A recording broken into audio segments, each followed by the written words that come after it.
The cold wind whipped across the arid landscape, carrying with it the familiar scent of dust and diesel that had become the backdrop of their existence.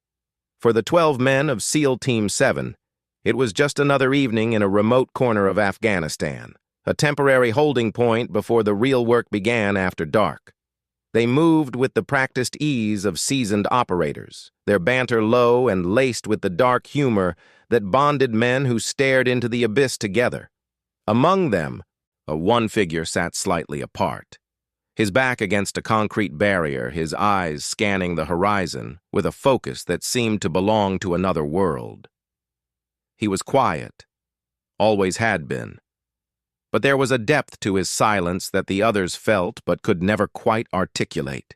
He was simply known as the Ghost by some of the younger guys, not because he was unfriendly, but because he was always there, always watching, yet never the center of attention. His name was Senior Chief Reynolds. The mission was straightforward, a night raid to extract a high-value target from a compound believed to be heavily fortified. It was the kind of operation they had run dozens of times, but the team knew better than to let familiarity breed complacency. As the last light bled from the sky, the squad loaded into their vehicles, the weight of their gear a comforting pressure on their shoulders. Reynolds took his position, his face painted in stark camouflage, his eyes betraying nothing. The convoy rolled out, headlights off, swallowed by the moonless night. They were 20 minutes from the target when the world turned inside out. The explosion was not a bang, but a physical force, a fist of God that lifted the lead vehicle, Reynolds's vehicle, and slammed it back to earth in a twisted heap of metal and fire. The second vehicle swerved, its occupants momentarily stunned by the shockwave that rattled their teeth and left a high-pitched whine in their ears. The small arms fire erupted from the darkness, the pop-pop-pop of AK-47s punctuated by the deeper thud of rocket-propelled grenades. The ambush was perfectly set, a kill box designed to annihilate them in the first few seconds of chaos.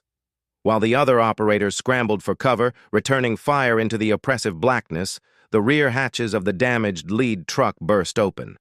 Through the smoke and the inferno, 3 figures emerged, dragging a fourth. It was Reynolds. He was carrying one of his teammates, a young operator named Miller, whose leg hung at a grotesque angle. Reynolds ignored the blood soaking through his own sleeve, ignored the searing pain in his side where shrapnel had found a home. He moved with a singular, terrifying purpose, depositing Miller behind a rocky outcropping before turning and running back into the kill zone. The other members of the advance team watched in stunned silence as their senior chief disappeared into the wall of smoke. They heard more shots, more shouts in Pashto, and then a sudden, deafening quiet.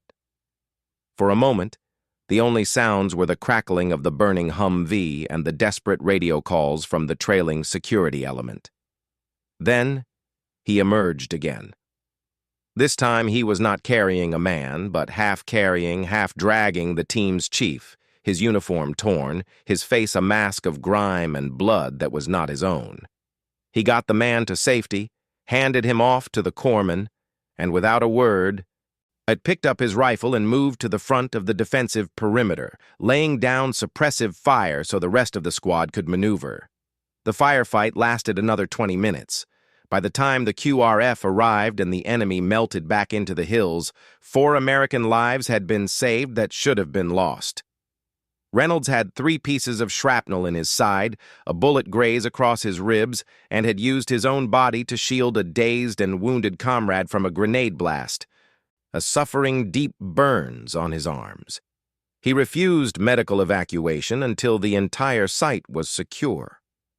Back at the base, in the harsh, fluorescent light of the battalion aid station, the reality of his injuries set in. The burns were severe, the shrapnel dangerously close to a kidney. He would be medevaced out in the morning. As the doctors worked on him, the rest of the team stood in the hallway, a brotherhood of exhausted, grimy warriors united by a single, overwhelming emotion: awe. And they had seen bravery before. It was a job requirement, but what they had witnessed was beyond that. It was a primal, instinctive refusal to let a brother fall, a sacrifice made without hesitation, without thought for self. Yet Reynolds refused to talk about it. When the commander came to pin a medal on him before the helicopter took off, he simply shook his head. "I was just doing my job, sir. Put it toward Miller's kids," he said, his voice a hoarse whisper. The helicopter took him away, and the team was left with the echoes of that night. A week later, as they rotated out of the theater, they found themselves at a large forward operating base, waiting for transport. The place was a hub of activity, a transient space filled with soldiers, airmen, and Marines from various units. It was there, in the crowded chow hall, that the quiet around Reynolds began to make sense. A gunnery sergeant from the Marine Corps, a thick-necked lifer with a chest full of ribbons. He walked past their table. He stopped dead in his tracks, his eyes locking onto Reynolds. The Marine's face, hardened by years of combat, went pale. He walked over to the table, his eyes never leaving the senior chief. The table of SEALs went quiet, sensing a shift in the air. "Senior Chief?" the Marine asked, his voice uncharacteristically soft. Reynolds looked up, a flicker of something, recognition, perhaps weariness, crossing his features. He gave a slight nod. When the Marine stiffened to attention, right there in the middle of the chow hall. He saluted, a sharp, crisp motion that drew the eyes of every service member in the room. Reynolds slowly rose and returned the salute. The Marine then extended a hand, which Reynolds shook. "I never got to thank you," the Marine said, his voice thick with emotion. "Fallujah, 2004. You pulled my entire squad out of that kill house. I was the kid with the saw. You took a round pulling me back." A heavy silence descended on the chow hall. Conversations died mid-sentence. The clinking of trays stopped. Every eye was on the two men. Reynolds just shook his head, the same quiet dismissal he had shown in the aid station. "You would have done the same, Gunny. We all just do our jobs." But the Marine wasn't having it. He turned to the table of SEALs, his eyes scanning their faces. "You men know who you're sitting with?" he asked, his voice rising so everyone could hear. "You know what this man did?" What followed was not a story from Afghanistan, or even from Iraq. It was a roll call of ghosts. The Marine recounted a battle in the streets of Fallujah, where Reynolds, then a young petty officer, had held a position alone for 4 hours, running low on ammo, directing other squads to safety, and carrying 3 wounded Marines to cover while under continuous heavy fire.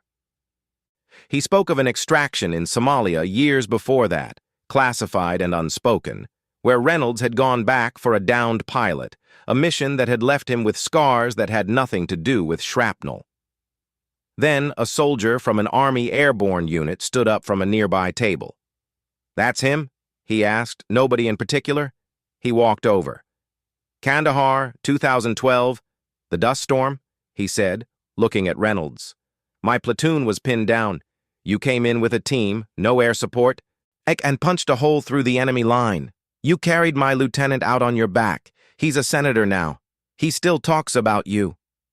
Another figure approached, this time an Air Force combat controller. He didn't speak, just looked at Reynolds with an expression of profound respect, and placed a unit coin on the table in front of him, a tradition among warriors acknowledging a debt that could never be repaid. The SEALs at the table sat motionless. They had served with this man for years, and they had trained with him, bled with him, and watched him walk into hell without flinching just a week ago. They thought they knew him. They thought his actions in the last firefight were the peak of a distinguished career. But they were wrong. They were just the latest chapter in a legend they never knew existed. As each story unfolded, the picture became clearer. The quiet man who sat with them, the one who never bragged, never raised his voice, never sought the limelight, was not just a good SEAL. He was a guardian angel who had been walking the battlefield for over a decade, leaving a trail of living, breathing miracles in his wake. The injuries he carried, the limp that surfaced on long rucks, the way he favored his left side, the scars they saw in the showers, were not the marks of a career spent in safety. They were a road map of sacrifice, a geography of places he had gone and horrors he had endured so that others could come home. And the chow hall remained silent for a long moment. No one knew what to say. The bravest man many of them had ever seen was just a shadow in their midst. Reynolds, for his part, looked profoundly uncomfortable. He picked up the Air Force coin, turned it over in his scarred hands, and placed it in his pocket. He looked at his team, at the open mouths and wide eyes. "It's just about the guy next to you," he said quietly, his voice rough. "It's always just been about the guy next to you. Now, if you'll excuse me, I need to check on Miller's flight details." He walked away, leaving behind a room full of hardened killers who felt, for the first time in a long time, utterly humbled. They understood then that true heroism doesn't shout. It whispers, it bleeds, and it refuses, even in the face of overwhelming evidence, to call itself anything other than duty. The silence he left behind was the loudest sound any of them had ever heard.